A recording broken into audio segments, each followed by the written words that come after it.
తెలంగాణలో బీజేపీ భవిష్యత్ ఏంటి? కాంగ్రెస్ ఫుల్ జోష్లో ఉంది. చేతి దెబ్బకు కారు షెడ్డుకే పరిమితమవుతోంది. ఎప్పుడు బయటకొస్తుందో అర్థం కాని పరిస్థితి. 9 ఏళ్లు ఏలిన బీఆర్ఎస్ ఖాళీ అవుతోంది. తెలంగాణలో అధికారంలోకి రావాలని టార్గెట్ పెట్టుకున్న కమలనాథుల సంగతేంటి? వ్యూహం ఉందా? మాటలకే పరిమితమవుతారా? తెలంగాణలో రాజకీయ పరిణామాలు స్పీడ్గా మారుతున్నాయి. కాంగ్రెస్ ఆపరేషన్ ఆకర్ష్ స్పీడ్ని పెంచి దూకుడు మీదుంది. బీఆర్ఎస్, బీజేపీ సహా ఇతర పార్టీల నేతల్ని పార్టీ వైపుకు తిప్పుకోవడంలో హస్తం నేతలు సక్సెస్ అవుతున్నారు. మాజీ స్పీకర్ పోచారం శ్రీనివాసరెడ్డి కాంగ్రెస్ తీర్థం పుచ్చుకున్నారు. రేపో మాపో మరికొంతమంది బీఆర్ఎస్ ఎమ్మెల్యేలు సైతం కాంగ్రెస్ కండువా కప్పుకునేందుకు సిద్ధమవుతున్నారనే టాకు బలంగా వినిపిస్తోంది. దీంతో కాంగ్రెస్ ఆపరేషన్ ఆకర్ష్లో బీజేపీ ముఖ చిత్రం ఏ విధంగా ఉండబోతుందనేది హాట్ టాపిక్గా మారింది. గత అసెంబ్లీ ఎన్నికల్లో మిషన్ 90 లక్ష్యంతో ప్రచారాన్ని వదలగొట్టిన బీజేపీ 90 అసెంబ్లీ స్థానాలు సాధిస్తామని ఒక్కబోర్లా పడింది. పార్లమెంట్ ఎన్నికల్లో మోడీ గ్యారంటీతో డబుల్ డిజిట్ స్థానాలకు లెక్కలేసుకున్న బీజేపీ కొంత లాభపడినప్పటికీ సింగిల్ డిజిట్కే పరిమితం కావాల్సి వచ్చింది. కానీ రాష్ట్రంలో ఎన్నికలు ఎప్పుడొచ్చినా 88 అసెంబ్లీ స్థానాలు గెలుస్తామనే ధీమాతో మేకపోతు గాంభీర్యాన్ని ప్రదర్శిస్తుందనే విమర్శలు వినిపిస్తున్నాయి. 2028 ఎన్నికలే టార్గెట్గా ప్రణాళికల్ని అందుకోవాలంటే రాష్ట్రంలో ప్రత్యామ్నాయ శక్తిగా బీజేపీ నిలబడాలని, అందుకుగాను బీఆర్ఎస్ స్థానాన్ని భర్తీ చేసే ప్లాన్లో బీజేపీ నేతలు తలమునకలవుతున్నారు. బీఆర్ఎస్ నేతల్ని బీజేపీలోకి తెచ్చుకుని కారు పార్టీని ఖాళీ చేయాలనే కమలం నేతల వ్యూహాలు మాత్రం బెడిసి కొడుతున్నాయి. బీఆర్ఎస్ని వీడుతున్న నేతలంతా కాంగ్రెస్ పార్టీలో చేరేందుకే ఎక్కువగా మొగ్గు చూపుతున్నారు. తక్కువ కాలంలోనే కాంగ్రెస్ ఇచ్చిన హామీల్ని నిలబెట్టుకునేందుకు యత్నించడం, ప్రజల్లో ప్రజాపాలన పట్ల మంచి అభిప్రాయం ఉండడమే అందుకు కారణంగా చెబుతున్నారు.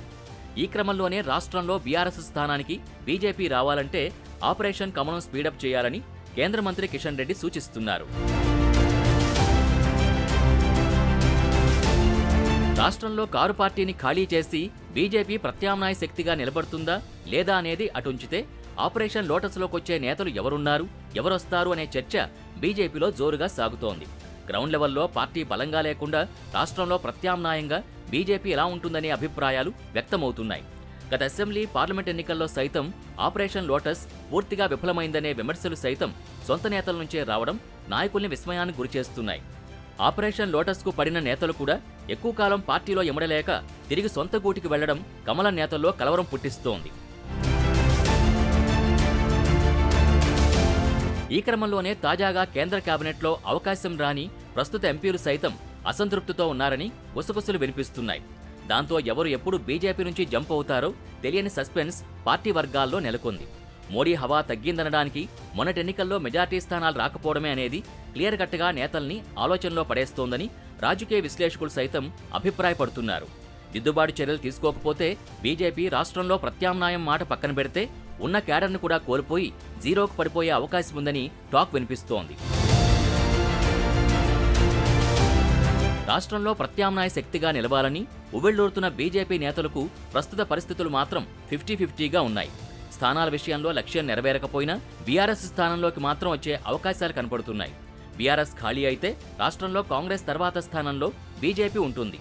ప్రజలు తప్పకుండా బీజేపీ వైపు చూస్తారని ఆశాభావం వ్యక్తం చేస్తున్నారు. రాష్ట్రంలో కాంగ్రెస్, బీఆర్ఎస్ పాలనని చూసిన ప్రజలు బీజేపీకి కూడా పట్టం కడతారని అంచనా వేసుకుంటున్నారు. ఆ నమ్మకంతోనే ఎన్నికలు ఎప్పుడొచ్చినా 88 స్థానాలు గెలుస్తామనే ధీమాతో బీజేపీ నేతలున్నారని చర్చ జరుగుతోంది. ఇక మూడోసారి కేంద్రంలో అధికారంలోకి వచ్చిన మోడీ సర్కార్ విచారణ సంస్థలే ప్రధాన అస్త్రాలుగా తెలంగాణలో ఆకర్ష్ కమలం స్పీడ్ పెంచాలనే ప్లాన్లో ఉందనే టాక్ వినిపిస్తోంది.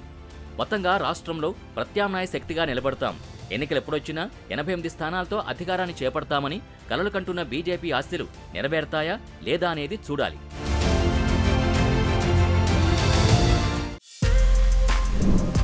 For more videos like this, subscribe Big TV channel.